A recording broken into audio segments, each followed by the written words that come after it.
بسم الله ما شاء الله. شايفين بقى الجمال والحلاوه. طبعا الفلفل الاحمر ده فلفل احمر يعني مخرطه معاها، ومعاها كمان فلفل اخضر اهو. شايفينه؟ طبعا ده بيخلي طعمها تحفه. يلا نشوف بقى الشوربه. بسم الله.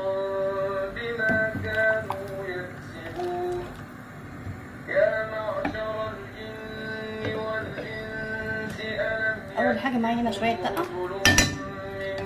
بنزل بيهم على طول في الشوربه واسمي الله كده. خلاص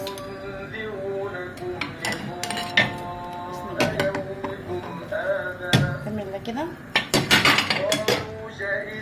افضل بقى كده بالتدريج قلبي بشويش. احلى ملوخيه تاكلها بفضل الله. عندك طبق شوربه بقاله فتره ما ترميهوش. اول حاجه يكون نظيف واحطه في كيسه وانا محتفظ بيه في الفريزر. تمام. وقت دنقه زي كده بقوم جايبه ملوخيه واحطهم فيها، شويه ملوخيه شويه برنجان، والدنيا ايه شغاله ان شاء الله. طبعا بقى طبق الملوخيه ده هينسيكي هموم جوزك.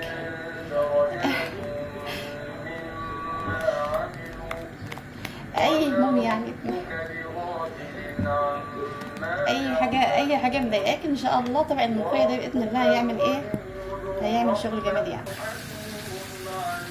طبعا بقى الايه التقليب باستمرار عشان ما يبقاش ايه، ما يكونش فيها اي تكتلات خالص. تمام.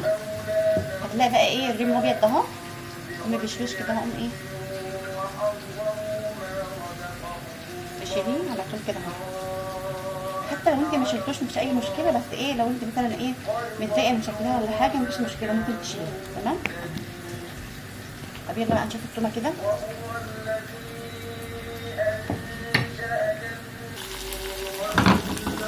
طبعا الدقه معايا فيها فلفل برده احمر. طبعا الاحمر ده اختياري، انا بجيبه يعني ايه لقيته يعني كده في قلب الاخضر فجبته. تمام. فلفل احمر فلفل اخضر شويه ثوم. في ناس ما بتحطش الفلفل مفيش مشكله، ده اختياري، بس بصراحه بيديلها ايه طعم وريحه رهيبه. بسم الله ما شاء الله. طبق الملوخيه ده بفضل الله يمسكي اي هموم او اي احزان.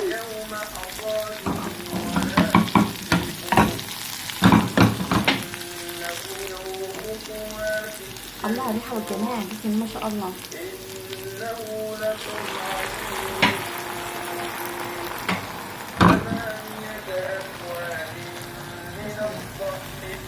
الله يا جمال يا جمال.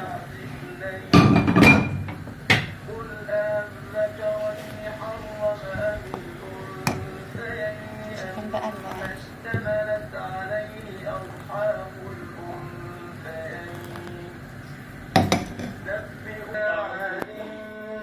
بسم الله ما شاء الله. حاجه كده ايه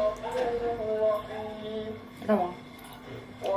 معاه كمان الطبق المدلع ده اهو،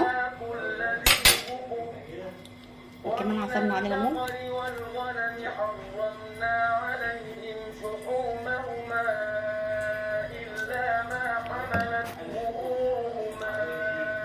يلا مستنيه ايه اعملي زيي. بصراحه اكله جميله جدا في نفس الوقت كمان تغيير. الف هنا وشفا.